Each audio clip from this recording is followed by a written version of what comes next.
কোন দল করেন? আমি কোনো দল করি না, কিন্তু আমার ভরসা স্পেনের উপরে। কারণ কি? কারণ লামি আমালের উপরে একটা আশ্বাস আছে। বুঝছেন? Lamine Yamal. হ্যাঁ, লামি লামিন ইয়ামালরে সবাই পছন্দ করে। Thank you, thank you, thank you. আমার মনে হচ্ছে মিলে গেছে ভাই। আপনি কি বলেন? আজকে কে জিততে পারে?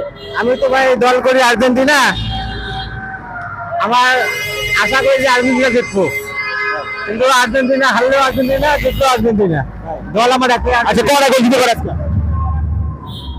তিনটা। তিন তিন কি 3-0 নাকি 3-0 দেবো না, 3-1 হতে পারে। 3-1?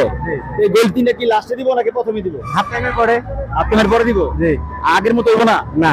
তাই? Yes. আপনি কি বলেন? আপনি কি বলেন? আমি আমি কি বলবো, আমি ওই যে স্পেনই। ওই যে লাস্টে অমিত বললো যে লাস্টে 3টা গোল দিব, মানে হাফ টাইমের পরে 3টা গোল দিব। আপনি কি বলেন? খেলা শুরু হলে না গোল দিব।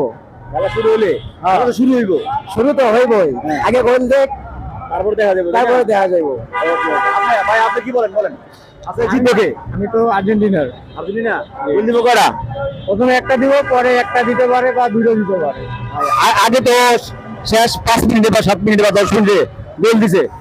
এখন এখন তো আজকে তো ফাইনাল খেলা না, আজকে তো একটু কনফিডেন্স থাকবে অন্যরকম। আজকে দেওয়ার চিন্তা ভাবনা আগে দেওয়া থাকবে একটা, যদি একটা দিতে পারে তাহলে পরবর্তী রেস্ট নিতে পারবো, আর যদি আগে না দিতে পারে তার পরবর্তীতে একটু